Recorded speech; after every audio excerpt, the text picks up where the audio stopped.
Any journalist who hasn't been on Mars for the last 5 years will know how incredibly important social media now is for both journalism and journalists. So that's why Press Gazette has organised the first Social Media Journalism Awards.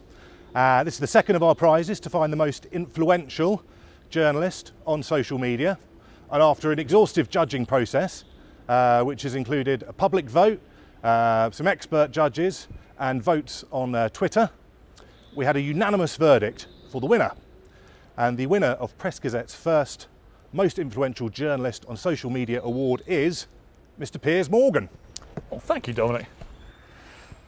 I don't win many awards, as you can imagine, but thank you very much. I appreciate it. Yeah, I think the significance of this is simply that social media is the future for journalists, whether you're using it to provoke debate, whether you're using it for information, to be entertained, whatever it is, Twitter, Facebook and the others, they are the future, as is online for newspapers. So I've embraced it pretty wholeheartedly.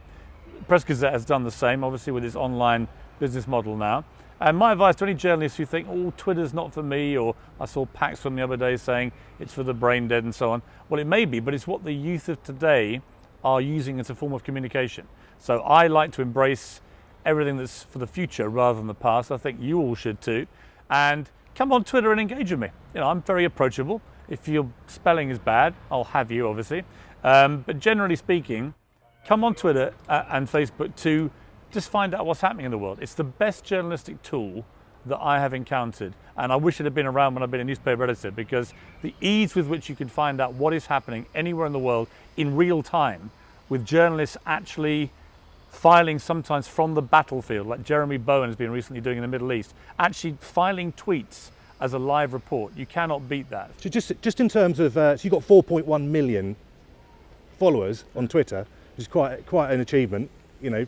Can you just give us any insight into how you did that, the nuts and bolts of how you did that, how you built that up to that? Well, look, I think it obviously helped that I had a show on CNN worldwide. So the show was airing in nearly 200 countries. I was on air for about 3.5 years doing that. And there's no doubt that gave me, I suppose, a big global platform. But I've noticed that my follower count has actually increased since I've left CNN. So I think a lot of it is down to, like I said earlier, it's about embracing the medium. You know, you've got to engage with people.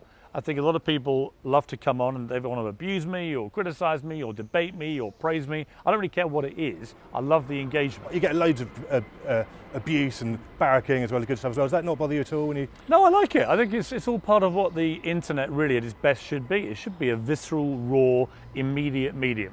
And I like to embrace it. You have a thick skin.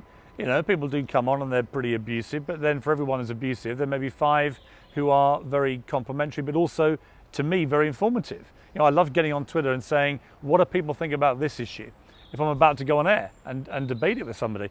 And I found it particularly useful at CNN. I'm sure I will with life stories and stuff like that. Sometimes saying, look, you know, what questions would you ask this person? And in come like this. And the odd clown wants to be silly, but most of them actually take it quite seriously.